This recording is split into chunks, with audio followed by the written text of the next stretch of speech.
इस क्वेश्चन को एड्रेस करने की कोशिश करेंगे कि क्या कुरान अल्लाह की किताब है।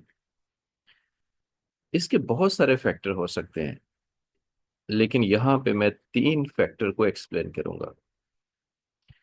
पहला फैक्टर ये है कि जब भी कोई ऑथर किसी भी किताब को लिखता है तो उससे पहले उस फील्ड का नॉलेज हासिल करता है। हम यही देखते हैं, दुनिया में हम ऐसा ही देखते हैं कि जब भी किसी ने किताब लिखी है तो उससे पहले उसने उस फील्ड में जो है अपनी एक्सपर्टीज जो है वो लेके आया है, उसकी एक्सरसाइज की है। फिर ट्रायल एंड एरर के बाद जो है वो एक किताब सामने आती है। लेकिन अगर हम कुरान के पर्सपेक्टिव में देखें तो रसूलुल्लाह सल्लल्लाहु अलैहि वसल्लम तो लिखना पढ़ना नहीं जानते थे। रसूलुल्लाह सल्लल्लाहु अलैहि वसल्लम ने तो कोई ऐसी प्रैक्टिस नहीं की है किताब लिखने की। कोई ये नॉलेज जो है ये सीखा नहीं है कि किताब लिखनी है। तो इससे पता चलता है कि ये किताब जो है वो नाजल ही हुई है, रिवील ही हुई है मोहम्मद सल्लल्लाहु अलैहि वसल्लम पे अल्लाह की तरफ से। दूसरा फैक्टर ये है कि अगर हम किसी भी बड़े से बड़े ऑथर की, साइंटिस्ट की, फिलोसफर की अगर हम किताब देखें तो 40-50 साल नहीं गुजरते हैं कि उसके काम किए हुए में मिस्टेक्स आना शुरू हो जाती हैं, कंट्राडिक्शन आना शुरू हो जाती हैं, जमाने के लिहाज से वो चीज़ ऑब्सलीट होना शुरू हो जाती है।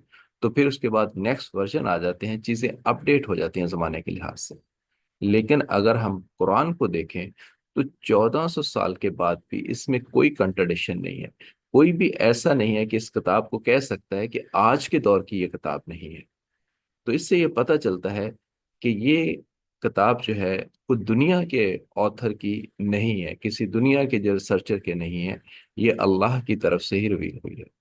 तीसरा पॉइंट ये है कि अगर हम कोई भी फील्ड देखें और उसमें कोई बुक लिखी जाती है तो उसमें बहुत सारी लिमिटेशंस होती हैं।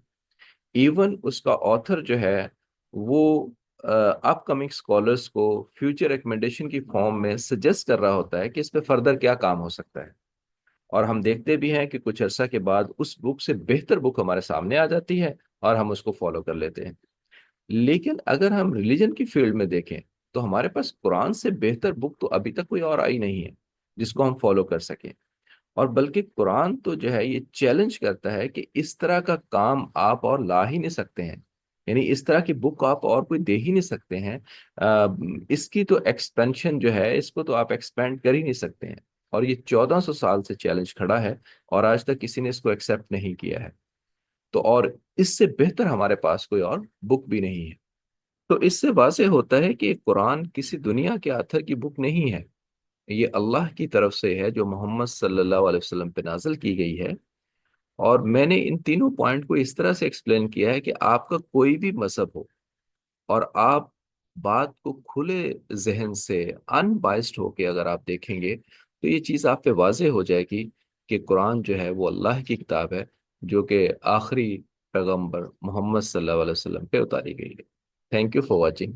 Please subscribe to my channel.